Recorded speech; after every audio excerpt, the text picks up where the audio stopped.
छोटे कद और दुबले शरीर वाली भक्तिन अपने पतले ओंठों के कोनों में दृढ़ संकल्प और छोटी आंखों में एक विचित्र समझदारी लेकर जिस दिन पहले पहले मेरे पास आ उपस्थित हुई थी, तब से आज तक एक युग का समय बीत चुका है।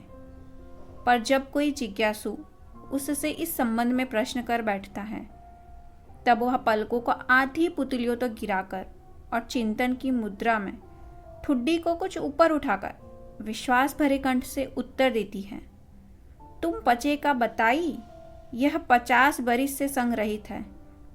इस हिसाब से मैं 75 की ठहरती हूँ और वह 100 वर्ष की आयु भी पार कर जाती है।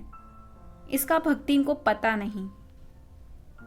पता हो भी तो संभवतः वह मेरे साथ बीते हुए समय में रत्ती भर भी कम ना करना चाहेगी। मुझे तो विश्वास होता जा रहा है कि कुछ वर्ष और बीत जाने पर वह मेरे साथ रहने के समय को खींचकर 100 वर्ष तक पहुंचा देगी, चाहे उसके हिसाब से मुझे 150 वर्ष की असंभव आयु का भार क्यों न ढोना पड़े। सेवक धर्म में हनुमान जी से स्पर्धा करने वाली भक्तिन किसी अंजना की पुत्री ना होकर एक अनाम धन्या गोपालिका की कन्या है। नाम है लक्ष्मीन अर्थात लक्ष्मी, पर जैसे मेरे नाम की विशालता मेरे लिए दुर्वह है, वैसे ही लक्ष्मी की समृद्धि भक्तिन के कपाल की कुंचित रेखाओं में नहीं बंध सकी। वैसे तो जीवन में प्रायः सभी को अपने अपने नाम का विरोधाभास लेकर जीना पड़ता है, पर भक्तिन बहुत समझदार है, क्योंकि वह अपना समृद्धि सूचक नाम किसी को बताती नहीं। केवल जब नौकरी की खोज में आई थी, तब ईमानदारी का परिचय देने के लिए उसने शेष इतिवृत्त के साथ यह भी बता दिया, पर इस प्रार्थना के साथ कि मैं कभी नाम का उपयोग ना करूं। उपनाम रखने की प्रतिभा होती तो मैं सबसे पहले उसका प्रयोग अपने ऊपर करती। इस तथ्य को वह देहातीन क्या जाने। इसी से जब मैंने कंठीमाला देखकर उसका नया नामकरण किया, तब वह भक्तिन जैसे कवित्वहीन नाम को पाकर भी गदगद हो उठी। भक्तिन के जीवन का इतिवृत्त बिना जाने हुए उसके स्वभाव को पूर्णतः क्या अंशतः समझना भी कठिन होगा। वह ऐतिहासिक झूसी में गांव प्रसिद्ध एक सुरमा की इकलौती बेटी ही नहीं, विमाता की क्विदंती बन जाने वाली ममता की छाया में भी पली है। 5 वर्ष की वय में उसे हंडिया ग्राम के एक संपन्न गोपालक की सबसे छोटी पुत्रवधू बनाकर पिता ने शास्त्र से 2 पग आगे रहने की ख्याति कमाई और 9 वर्षीय युवती का गौना देकर विमाता ने बिना मांगे पराया धन लौटाने वाले महाजन का पुण्य लूटा। पिता का उस पर अगाध प्रेम होने के कारण स्वभावतः ईर्ष्यालु और संपत्ति की रक्षा में सतर्क विमाता ने उनके मरणांतक रोग का समाचार तब भेजा जब वह मृत्यु की सूचना भी बन चुका था। रोने पीटने के अपशकुन से बचने के लिए सास ने भी उसे कुछ न बताया। बहुत दिन से नेहा नहीं गई, सो जाकर देख आवे, यही कहकर और पहना उड़ाकर सास ने उसे विदा कर दिया। इस अप्रत्याशित अनुग्रह ने उसके पैरों में जो पंख लगा दिए थे, वे गांव की सीमा में पहुंचते ही झड़ गए। हाय लक्ष्मीन अब आई कि अस्पष्ट पुनरावृत्तियां और स्पष्ट सहानुभूतिपूर्ण दृष्टियां उसे घर तक ठेल ले गईं, पर वहां न पिता का चिन्ह शेष था, न विमाता के व्यवहार में शिष्टाचार का लेश था। दुख से शिथिल और अपमान से जलती हुई वह उस घर में पानी भी बिना पिए उल्टे पैरों ससुराल लौट पड़ी। सास को खरी खोटी सुनाकर उसने विमाता पर आया हुआ क्रोध शांत किया और पति के ऊपर गहने फेंक फेंक कर उसने पिता के चिर विछोह की मर्म व्यथा व्यक्त की। जीवन के दूसरे परिच्छेद में भी सुख की अपेक्षा दुख ही अधिक है। जब उसने गेहुए रंग और बटिया जैसे मुख वाली पहली कन्या के 2 संस्करण और कर डाले, तब सास और जिठानियों ने ओंठ बिचा कर उपेक्षा प्रकट की। उचित भी था, क्योंकि सास 3-3 कमाऊ वीरों की विधात्री बनकर मचिया के ऊपर विराजमान पुरखिन के पद पर अभिषिक्त हो चुकी थी और दोनों जिठानियां काक भूषंडी जैसे काले लालों की क्रमबद्ध सृष्टि करके इस पद के लिए उम्मीदवार थी। छोटी बहू के लीक छोड़कर चलने के कारण उसे दंड मिलना आवश्यक हो गया। जिठानियाँ बैठकर लोग चर्चा करती और उनके कलूटे लड़के धूल उड़ाते। वह मट्ठा फेरती, कूटती, पीसती, रांधती और उसकी नन्ही लड़कियां गोबर उठाती, कंडे पाथती। जिठानियाँ अपने भात पर सफ़ेद राब रखकर गाढ़ा दूध डालती और अपने लड़कों को औटाते हुए दूध पर से मलाई उतार कर खिलाती। वह काले गुड़ की डली के साथ कठौती में मट्ठा पाती और उसकी लड़कियां चने बाजरे की घुघरी चबाती। इस दंड विधान के भीतर कोई ऐसी धारा नहीं थी जिसके अनुसार खोटे सिक्कों की टकसाल जैसी पत्नी से पति को विरक्त किया जा सकता। सारी चुगली चबाई की परिणति उसके पत्नी प्रेम को बढ़ाकर ही होती थी।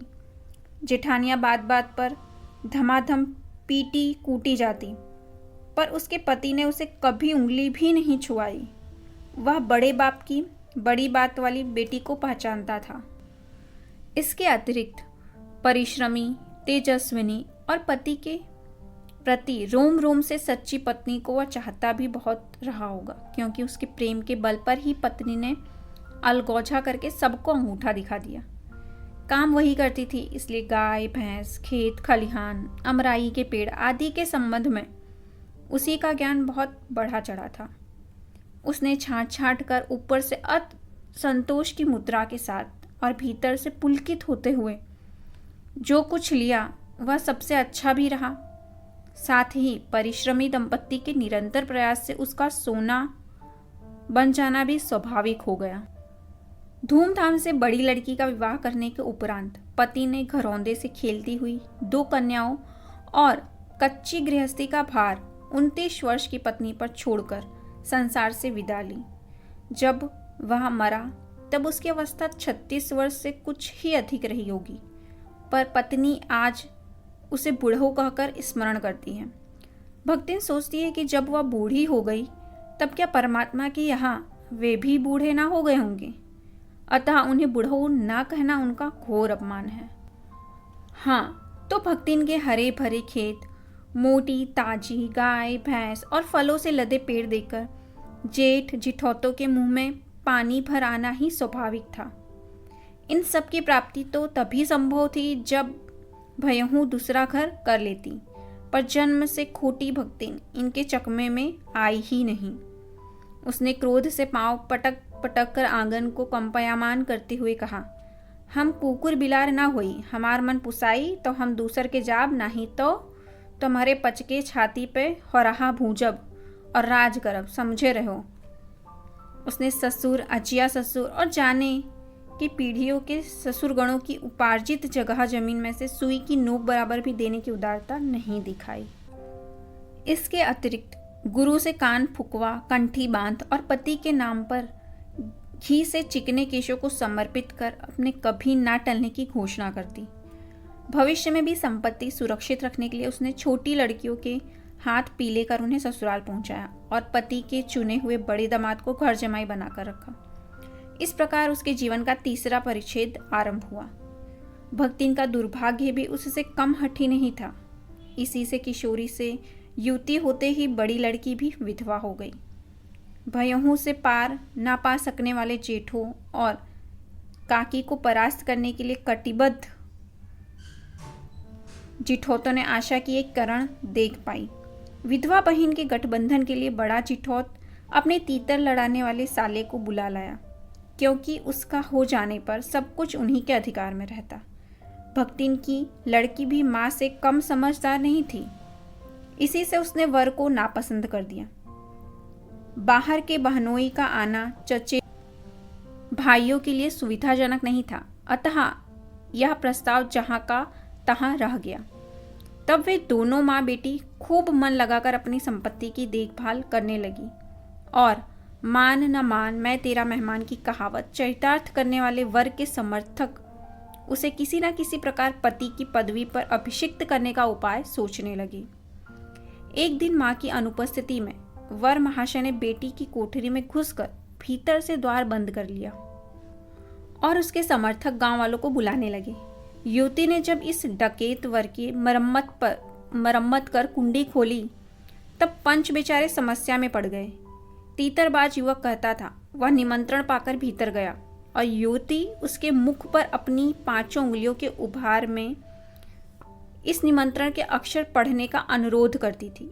अंततः मैं दूध का दूध पानी का पानी करने के लिए पंचायत बैठी और सब ने सिर हिलाकर इस समस्या का मूल कारण कलयुग को स्वीकार किया। अपीलहीन फैसला हुआ कि चाहे उन दोनों में एक सच्चा हो चाहे दोनों झूठे, पर जब वे एक कोठरी से निकले तब उनका पति पत्नी के रूप में रहना ही कलयुग के दोष का परिमार्जन कर सकता है। अपमानित बालिका ने ओंठ काट कर लहू निकाल लिया और माँ ने आग्नेय नेत्रों से गले पड़े दामाद को देखा। संबंध कुछ सुखकर नहीं हुआ क्योंकि दामाद अब निश्चिंत होकर तीतर लड़ाता था और बेटी विवश क्रोध से जलती रहती थी। इतने यत्न से संभाले हुए गाय ढोर खेत बाड़ी जब पारिवारिक दोष में ऐसे झुलस गए कि लगान अदा करना भी भारी हो गया। सुख से रहने की कौन कहे। अंत में एक बार लगान न पहुंचने पर जमींदार ने भक्तिन को बुलाकर दिन भर कड़ी धूप में खड़ा रखा। यह अपमान तो उसकी कर्मठता में सबसे बड़ा कलंक बन गया। अतः दूसरे ही दिन भक्तिन कमाई के विचार से शहर आ पहुंची। घुटी हुई चांद को मोटी मैली धोती से ढांके और मानो सब प्रकार की आहट सुनने के लिए कान कपड़े से बाहर निकाले हुए भक्तिन जब मेरे यहाँ सेवक धर्म में दीक्षित हुई तब उसके जीवन के चौथे और संभवतः अंतिम परिच्छेद का जो अंत हुआ उसकी इति अभी दूर है। भक्तिन की वेशभूषा में गृहस्थ और वैरागी का सम्मिश्रण देखकर मैंने शंका से प्रश्न किया, क्या तुम खाना बनाना जानती हो? उत्तर में उसने ऊपर के ओंठ को सिकोड़ और नीचे के अधर को कुछ बढ़ाकर आश्वासन की मुद्रा के साथ कहा, ये कौन बड़ी बात है। रोटी बनाए जानी था, दाल रांध ली था, साग भाजी छौंक सकी था और बाकी का रहा। दूसरे दिन तड़के ही सिर पर कई लोटे औंधा कर उसने मेरी धुली धोती जल के छींटों से पवित्र कर पहनी और पूर्व के अंधकार और मेरी दीवार से फूटते हुए सूर्य और पीपल का 2 लोटे जल से अभिनंदन किया।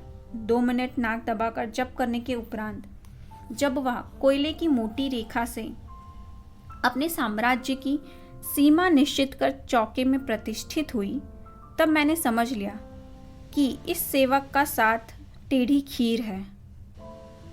अपने भोजन के संबंध में नितांत वीतराग होने पर भी मैं पाक विधा के लिए परिवार में प्रख्यात हूँ और कोई भी पाक कुशल दूसरे के काम में नुक्ताचीनी बिना किए रह नहीं सकता। पर जब छूत पाक पर प्राण देने वाले व्यक्तियों का बात बात पर भूखा मरना स्मरण हो आया और भक्ति की शंकाकुल दृष्टि में छिपे हुए निषेध का अनुभव किया, तब कोयले की रेखा मेरे लिए लक्ष्मण के धनुष से खींची हुई रेखा के सामने दुर्लंघ्य हो उठी। निरुपाय अपने कमरे में बिछौने में पड़कर नाक के ऊपर खुरी हुई पुस्तक स्थापित कर मैं चौके में पीढ़े पर आसीन अनधिकारी को भूलने का प्रयास करने लगी।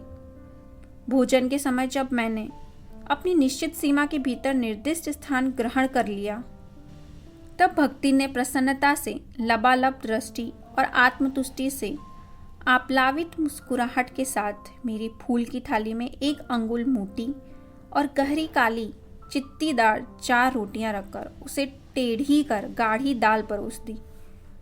पर जब उसके उत्साह पर तुषारपात करते हुए मैंने रुआंसे भाव से कहा, यह क्या बनाया है, तब वह हतबुद्धि हो रही। रोटियां अच्छी सेकने के प्रयास में कुछ अधिक खरी हो गई हैं, पर अच्छी हैं। तरकारियां थीं, पर जब दाल बनी है तब उनका क्या काम। शाम को दाल ना बनाकर तरकारी बना दी जाएगी। दूध घी मुझे अच्छा नहीं लगता, नहीं तो सब ठीक हो जाता।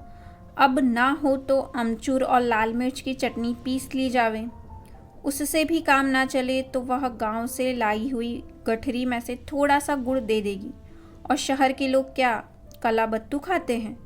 फिर वह कुछ अनाड़ी या फूहड़ नहीं, उसके ससुर, पितिया ससुर, अजिया सास आदि ने उसकी पाककुशलता के लिए न जाने कितने मौखिक प्रमाण दे डाले हैं। भक्तिन के इस सारगर्भित लेक्चर का प्रभाव यह हुआ कि मैं मीठे से विरक्ति के कारण बिना गुड़ के और घी से अरुचि के कारण रूखी दाल से एक मोटी रोटी खाकर बहुत ठाठ से यूनिवर्सिटी पहुंची और न्याय सूत्र पढ़ते पढ़ते शहर और देहात के जीवन के इस अंतर पर विचार करती रही। अलग भोजन की व्यवस्था करनी पड़ी थी अपने गिरते हुए स्वास्थ्य और परिवार वालों की चिंता निवारण के लिए, पर प्रबंध ऐसा हो गया कि उपचार का प्रश्न ही खो गया। इस देहाती वृद्धा ने जीवन की सरलता के प्रति मुझे इतना जागृत कर दिया था कि मैं अपनी असुविधाएं छिपाने लगी। सुविधाओं की चिंता करना तो दूर की बात, इसके अतिरिक्त भक्तिन का स्वभाव ही ऐसा बन चुका है कि वह दूसरों को अपने मन के अनुसार बना लेना चाहती है, पर अपने संबंध में किसी प्रकार के परिवर्तन की कल्पना तक उसके लिए संभव नहीं। इसी से आज मैं अधिक देहाती हूँ, पर उसे शहर की हवा नहीं लग पाई। मकई का रात को बना दलिया सवेरे मट्ठे से सौंधा लगता है। बाजरे के तिल लगाकर बनाए हुए पुए गरम कम अच्छे लगते हैं। ज्वार के भुने हुए भुट्टो के हरे दानों की खिचड़ी स्वादिष्ट होती है। सफ़ेद महुए की लपसी संसार भर के हलवों को लजा सकती हैं आदि वह मुझे क्रियात्मक रूप से सिखाती रहती है, पर यहाँ का रसगुल्ला तक भक्तिन के पोपले मुंह में प्रवेश करने का सौभाग्य नहीं प्राप्त कर सका। मेरे रात दिन नाराज होने पर भी उसने साफ धोती पहनना नहीं सीखा, पर मेरे स्वयं धोकर फैलाए हुए कपड़ों को भी वह तह करने के बहाने सिलवटों से भर देती है। मुझे उसने अपनी भाषा की अनेक दंत कथाएं कंठस्थ करा दी हैं, पर पुकारने पर वह आई के स्थान में जी कहने का शिष्टाचार भी नहीं सीख सकती। भक्तिन अच्छी है यह कहना कठिन होगा।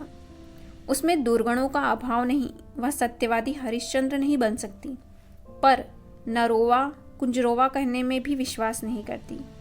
मेरे इधर उधर पड़े पैसे रुपए भंडार घर की किसी मटकी में कैसे अंतर रहित हो जाते हैं, यह रहस्य भी भक्तिन जानती है, पर उस संबंध में किसी के संकेत करते ही वह उसे शास्त्रार्थ के लिए चुनौती दे डालती है, जिसको स्वीकार कर लेना किसी तर्क शिरोमणि के लिए संभव नहीं। यह उसका अपना घर ठहरा। पैसा रुपया जो इधर उधर पड़ा देखा संभाल कर रख लिया। यह क्या चोरी है? उसके जीवन का परम कर्तव्य मुझे प्रसन्न रखना है। जिस बात से मुझे क्रोध आ सकता है उसे बदल कर इधर उधर करके बताना। क्या झूठ है? इतनी चोरी और इतना झूठ तो धर्मराज महाराज में भी होगा, नहीं तो वे भगवान जी को कैसे प्रसन्न रख सकते और संसार को कैसे चला सकते। शास्त्र का प्रश्न भी भक्तिन अपनी सुविधा के अनुसार सुलझा लेती है। मुझे स्त्रियों का सिर घुटाना अच्छा नहीं लगता, अतः मैंने भक्तिन को रोका। उसने अकुंठित भाव से उत्तर दिया कि शास्त्र में लिखा है।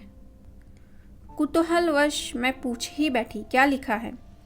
तुरंत उत्तर मिला, तीरथ गए मुडाए सिद्ध। कौन से शास्त्र का यह रहस्यमय सूत्र है, यह जान लेना मेरे लिए संभव ही नहीं था।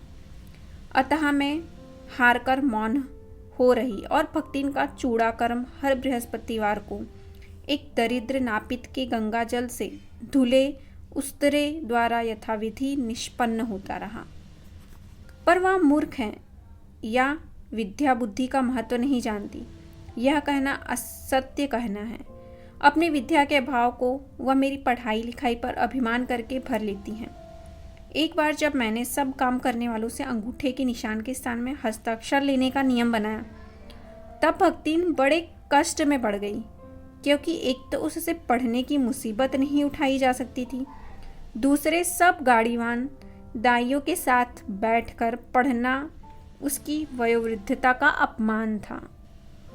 अतः उसने कहना आरंभ किया, हमारे मालकिन तो रात दिन की तबियन गड़ी रहा थी, अब हमहु पढ़े लागब तो घर गृहस्थी कौन देखी सुनी।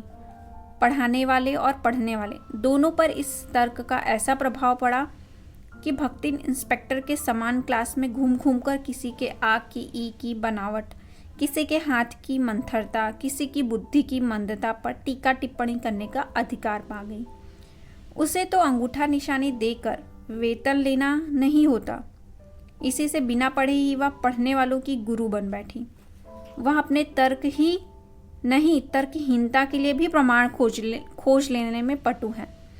अपने आप को महत्व देने के लिए ही वह अपनी मालकिन को असाधारणता देना चाहती है, पर इसके लिए भी प्रमाण की खोज ढूंढ आवश्यक हो उठती है। जब एक बार मैं उत्तर पुस्तकों और चित्रों को लेकर व्यस्त थी, तब भक्तिन सबसे कहती, घूमी ऊ बिचरऊ तो रात दिन काम में झुकी रहती हैं और तुम पचे घूमती फिरती हो, चलो तनिक हाथ बटा लियो। सब जानते थे कि ऐसे कामों में हाथ नहीं बटाया जा सकता, अतः उन्होंने अपनी असमर्थता प्रकट कर भक्तिन से पिंड छुड़ाया।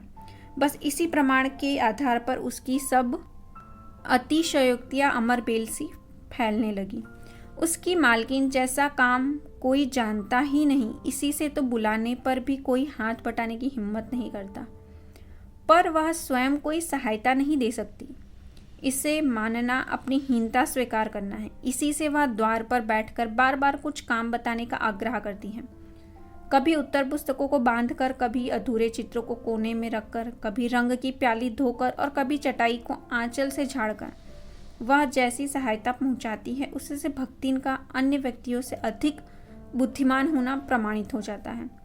वह जानती है कि जब दूसरे मेरा हाथ बटाने की कल्पना तक नहीं कर सकते, तब वह सहायता की इच्छा को क्रियात्मक रूप दे देती है।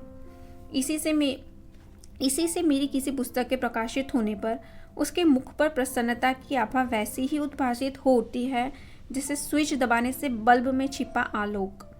वह सुने मैं उसे बार बार छूकर, आंखों के निकट ले जाकर और सब और घुमा फिरा कर मानो अपनी सहायता का अंश खोजती है, और उसकी दृष्टि में व्यक्त आत्मघोष कहता है कि उसे निराश नहीं होना पड़ता। यह स्वाभाविक भी है। किसी चित्र को पूरा करने में व्यस्त मैं जब बार बार कहने पर भी भोजन के लिए नहीं उठती, तब वह कभी दही का शरबत, कभी तुलसी की चाय वहीं देकर भूख का कष्ट नहीं सहने देती। दिन भर के कार्यभार से छुट्टी पाकर जब मैं कोई लेख समाप्त करने या भाव को छंदबद्ध करने बैठती हूँ, तब छात्रावास की रोशनी बुझ चुकती है। मेरी हिरनी सोना तख्त के पैताने फर्श पर बैठकर पागुर करना बंद कर देती है। कुत्ता बसंत छोटी मचिया पर पंजों में मुख रखकर आंखें मूंद लेता है, और बिल्ली गोधली मेरे तकिए पर सिकुड़ कर सो रहती है। पर मुझे रात की निस्तब्धता में अकेली ना छोड़ने के विचार से कोने में दरी के आसन पर बैठकर बिजली की चकाचौंध से आंखें मिचमिचाती हुई भक्ति प्रशांत भाव से जागरण करती है। वह ऊँधती भी नहीं, क्योंकि मेरे सिर उठाते ही उसकी धुंधली दृष्टि मेरी आंखों का अनुसरण करने लगती है। यदि मैं सिरहाने रखे रैक की ओर देखती हूँ, तो वह उठकर आवश्यक पुस्तक का रंग पूछती है। यदि मैं कलम रख देती हूँ, तो वह स्याही उठा लाती है, और यदि मैं कागज एक और सरका देती हूँ, तो वह दूसरी फाइल टटोलती है। बहुत रात गए सोने पर भी मैं जल्दी ही उठती हूँ, और भक्तिन को तो मुझसे भी पहले जागना पड़ता है। सोना उछल कूद के लिए बाहर जाने को आकुल रहती है। बसंत नित्य कर्म के लिए दरवाज़ा खुलवाना चाहता है, और गोधली चिड़ियों की चहचहाहट में शिकार का आमंत्रण सुन लेती है। मेरे भ्रमण की भी एकांत साथिन भक्तिन ही रही है। बद्री केदार आदि के ऊंचे नीचे और तंग पहाड़ी रास्ते में जैसे वह हट करके मेरे आगे चलती रही है, वैसे ही गांव की धूल भरी पगडंडी पर मेरे पीछे रहना नहीं भूलती। किसी भी समय कहीं भी जाने के लिए प्रस्तुत होते ही मैं भक्तिन को छाया के समान साथ पाती हूँ। युद्ध को देश की सीमा में बढ़ते देख जब लोग आतंकित हो उठे, तब भक्तिन के बेटी दामाद उसके नाती को लेकर बुलाने आ पहुँचे, पर बहुत समझाने बुझाने पर भी वह उनके साथ नहीं जा सकी। सबको वह देख पाती है, रुपया भेज देती है, पर उनके साथ रहने के लिए मेरा साथ छोड़ना आवश्यक है, जो संभवतः भक्तिन को जीवन के अंत तक स्वीकार ना होगा। जब गत वर्ष युद्ध के भूत ने वीरता के स्थान में पलायन वृत्ति जगा दी थी, तब भक्तिन पहली ही बार सेवक की विनीत मुद्रा के साथ मुझसे गांव चलने का अनुरोध करने आई। वह लकड़ी रखने के मचान पर अपनी नई धोती बिछाकर मेरे कपड़े रख देगी, दीवार में कीले गाड़कर और उन पर तख्ते रखकर मेरी किताबें सजा देगी, धान के पुआल का गोंदरा बनवाकर और उस पर अपना कंबल बिछाकर वह मेरे सोने का प्रबंध करेगी। मेरे रंग स्याही आदि को नई हंडियों में सजो कर रख देगी और कागज पत्रों को छींके में यथाविधि एकत्र कर देगी। मेरे पास वहां जाकर रहने के लिए रुपया नहीं है। यह मैंने भक्तिन के प्रस्ताव को अवकाश न देने के लिए कहा था, पर उसके परिणाम ने मुझे विस्मित कर दिया। भक्तिन ने परम रहस्य का उद्घाटन करने की मुद्रा बनाकर और पोपला मुंह मेरे कान के पास लाकर हौले हौले बताया कि उसके पास 5 बीसी और 5 रुपया गड़ा रखा है, उसी से वह सब प्रबंध कर लेगी। फिर लड़ाई तो कुछ अमरौती खाकर आई नहीं है। जब सब ठीक हो जाएगा तब यही लौट आएंगे। भक्तिन की कंजूसी के प्राण पूंजीभूत होते होते पर्वताकार बन चुके थे, परंतु इस उदारता के डायनामाइट के क्षण भर में उन्हें उड़ा दिया। इतने थोड़े रुपए का कोई महत्व नहीं, परंतु रुपए के प्रति भक्तिन का अनुराग इतना प्रख्यात हो चुका है कि मेरे लिए उसका परित्याग मेरे महत्व की सीमा तक पहुंचा देता है। भक्तिन और मेरे बीच में सेवक स्वामी का संबंध है, यह कहना कठिन है, क्योंकि ऐसा कोई स्वामी नहीं हो सकता जो इच्छा होने पर भी सेवक को अपनी सेवा से हटा न सके, और ऐसा कोई सेवक भी नहीं सुना गया जो स्वामी के चले जाने का आदेश पाकर अवज्ञा से हंस दे। भक्तिन को नौकर कहना उतना ही असंगत है जितना अपने घर में बारी बारी से आने जाने वाले अंधेरे उजाले और आंगन में फूलने वाले गुलाब और आम को सेवक मानना। वे जिस प्रकार एक अस्तित्व रखते हैं जिसे सार्थकता देने के लिए ही हमें सुख दुख देते हैं, उसी प्रकार भक्तिन का स्वतंत्र व्यक्तित्व अपने विकास के परिचय के लिए ही मेरे जीवन को घेरे हुए है। परिवार और परिस्थितियों के कारण स्वभाव में जो विषमताएं उत्पन्न हो गई हैं, उनके भीतर से एक स्नेह और सहानुभूति की आभा फूटती रहती है। इसी से उसके संपर्क में आने वाले व्यक्ति उसमें जीवन की सहज मार्मिकता ही पाते हैं। छात्रावास की बालिकाओं में से कोई अपनी चाय बनवाने के लिए दहली पर बैठी रहती हैं, कोई बाहर खड़ी मेरे लिए बने नाश्ते को चख कर उसके स्वाद की विवेचना करती रहती है। मेरे बाहर निकलते ही सब चिड़ियों के समान उड़ जाती हैं और भीतर आते ही यथास्थान विराजमान हो जाती हैं। इन्हें आने में रुकावट ना हो संभवतः इसी से भक्तिन अपना 2 जून का भोजन सवेरे ही बनाकर ऊपर के आले में रख देती हैं और खाते समय चौके का एक कोना धोकर पाक छत के सनातन नियम से समझौता कर लेती है। मेरे परिचितों और साहित्यिक बंधुओं से भी भक्तिन विशेष परिचित है, पर उनके प्रति भक्तिन के सम्मान की मात्रा मेरे प्रति उनके सम्मान की मात्रा पर निर्भर है और सद्भाव उनके प्रति मेरे सद्भाव से निश्चित होता है। इस संबंध में भक्तिन की सहज बुद्धि विस्मित कर देने वाली है। वह किसी को आकार प्रकार और वेशभूषा से स्मरण करती है और किसी को नाम के अपभ्रंश द्वारा। कवि और कविता के संबंध में उसका ज्ञान बढ़ा है, पर आदर भाव नहीं। किसी के लंबे बाल और अस्त व्यस्त वेशभूषा देखकर वह कह उठती है, का ओहू कवित लिखे जानत है, और तुरंत ही उसकी अवज्ञा प्रकट हो जाती है। तब वो कुछो करी है धरी है ना, बस गली गली गाउत बजाउत फिरे हैं। पर सबका दुख उसे प्रभावित कर सकता है। विद्यार्थी वर्ग में से कोई जब कारागार का अतिथि हो जाता है, तब उस समाचार को व्यथित भक्तिन बिता बिता भरे लड़कन का जेहल कलजुग रहा तौन रहा अब परलय होई जाए उनकर माई का बड़े लाट तक लड़े का चाही कहकर दिन भर सबको परेशान करती हैं। बापू से लेकर साधारण व्यक्ति तक सब प्रति भक्तिन की सहानुभूति एक रस मिलती है। भक्तिन के संस्कार ऐसे हैं कि वह कारागार से वैसे ही डरती है जैसे यमलोक से। ऊंची दीवार देखते ही वह आंख मूंद कर बेहोश हो जाना चाहती है। उसकी यह कमजोरी इतनी प्रसिद्धि पा चुकी है कि लोग मेरे जेल जाने की संभावना बता कर उसे चिढ़ाते रहते हैं। वह डरती नहीं, यह कहना असत्य होगा, पर डर से भी अधिक महत्व मेरे साथ का ठहरता है। चुपचाप मुझसे पूछने लगती है कि वह अपनी की धोती साबुन से साफ कर ले, जिससे मुझे वहाँ उसके लिए लज्जित ना होना पड़े। क्या क्या सामान बांध ले जिससे मुझे वहाँ किसी प्रकार की असुविधा ना हो सके। ऐसी यात्रा में किसी को किसी के साथ जाने का अधिकार नहीं। यह आश्वासन भक्तिन के लिए कोई मूल्य नहीं रखता। वह मेरे ना जाने की कल्पना से इतनी प्रसन्न नहीं होती जितनी अपने साथ ना जा सकने की संभावना से अपमानित। भला ऐसा अंधेरा हो सकता है जहाँ मालिक वहाँ नौकर। मालिक को ले जाकर बंद कर देने में इतना अन्याय नहीं, पर नौकर को अकेले मुक्त छोड़ देने में पहाड़ के बराबर अन्याय है। ऐसा अन्याय होने पर भक्तिन को बड़े लाट तक लड़ना पड़ेगा। किसी की साई यदि बड़े लाट तक नहीं लड़ी तो नहीं लड़ी, पर भक्तिन का तो बिना लड़े काम ही नहीं चल सकता। ऐसे विषम प्रतिद्वंदियों की स्थिति कल्पना में भी दुर्लभ है।